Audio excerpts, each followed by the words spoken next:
to welcome in Martine Barclay now. She's a foster care recruiter with Family Services of Northwest PA. And November has been Adoption Month, Adoption Awareness Month. And we also want to talk about fostering as well. Welcome, Martine. Thank you so much for having me. Yeah. Nice to be here.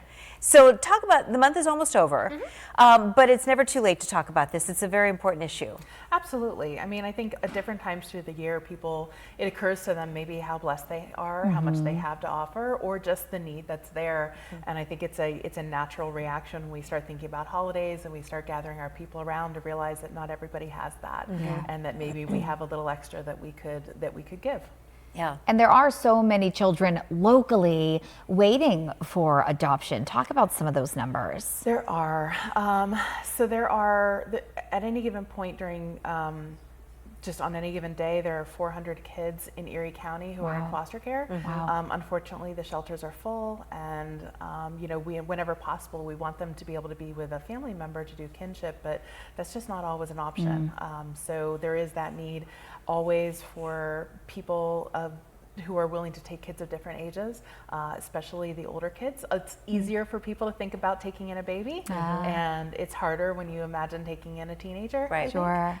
Those are kind of the extremes, but yeah, so there's always a need, and unfortunately, there absolutely are kids who just, there's just not a home ready for them or available. And oftentimes not oftentimes, but many times, the adoption process and fostering go hand in hand. It starts with the fostering. Yes, always the initial goal, if a child does have to be removed for their parents, is for them to be able to be reunified. So there's, mom and dad always get an option to get their kids back. And so that does take time.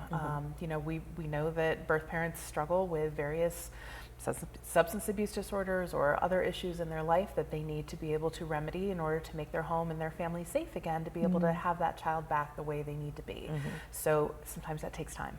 So if someone has started thinking about fostering or adopting, what do they need to know? What's the process like? What should their home look like? Talk a little bit about that. So there's all kinds of families and all kinds of homes. People can be single, married, dating, never, whatever it happens to be. They can live alone. They can have generations living together, like maybe they live with their parents, but they're still able to do this. They can have other kids or not, gay, straight, trans, whatever it happens to be. People don't need to be religious, but they certainly can be.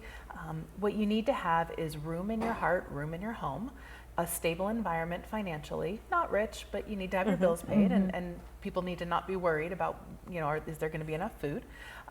They need to be at least 21 years or older and able to pass a background check.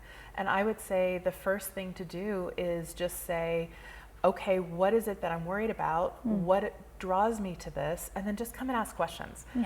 We're happy, there's never any obligation. We're happy to answer it. Just sit down and talk. And really a lot of my job is just sitting and talking through people's lives with them. Like, what does your life look like? What Are there classes or seminars that lead up to this process to kind of get you ready for it? So when people are in the process, curious about it. Yes, yeah. So if they're just looking and want to do that, we do a lot of one-on-one things. We also have community events, of course, that people can come and talk to other foster parents sometimes too. But in general, if they're going to be fostering, if they're going to go through a fair amount of training, we have a class to be sure that they are up to date and maybe familiar at least with the concept of what they might be coming into. Yeah. If you have questions, contact Family Services in Northwest PA. There's their website right there. And it never hurts to just reach out and ask some questions. It might be something that you've thought of, and then all of a sudden you realize, I could do this. This is something I'd like to do. Absolutely. I have a lot of people who ask questions. Maybe it's not quite right time, but they ask questions, they think about it, and then they might come back later. Another time. Well, thanks, Martine. Thanks for all you do, and thanks for being here today. Absolutely. Thank you so much for having me. Happy Thanksgiving. We're going to